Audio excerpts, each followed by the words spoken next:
This is a reading of Book 1, from the Orpheus Down series, by Harold J. Fannin, Alexander Monaire, Labyrinth of Genius, Prologue. In the other part of town, it was the richest of times; here, it was the poorest state of times. But poverty is only poverty to one who realizes they are poor. Poverty and life are one to the uninitiated. Such a life is merely life. Alexander, a most extraordinary boy of 11, was, however, very rich in love. There are mothers who live to love, and there are mothers who love to live. His did both, and the river of her affection flowed to her only fatherless son, Alexander Monaire. He never knew true unhappiness, until now. The tender age of 11 is a vulnerable time to become aware and realize that you are a poor boy in a rich man's world. Social ugly is a sinking, drawing mud that oozes and pulls deep to smother one's soul. Happiness is a flower that blooms from the inside.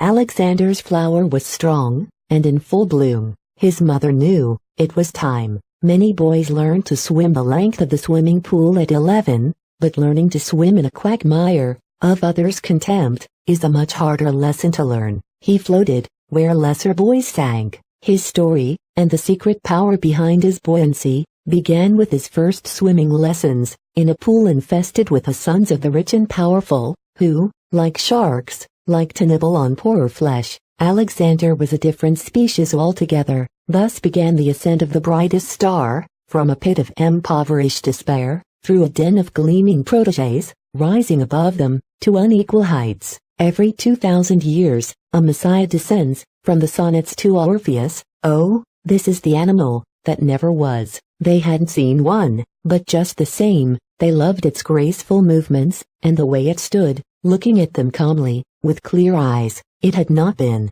but for them, it appeared, in all its purity. They left space enough, and in the space hollowed out by their love, it stood up, all at once, and didn't need existence. They nourished it, not with grain, but with the mere possibility of being, and finally, this gave it so much power, that from its forehead, a horn grew. One horn, it drew near to a virgin, white, gleaming, and was, inside the mirror, and in her. Rainer Maria Rilke, 1922, edited and translated from German by Stephen Mitchell.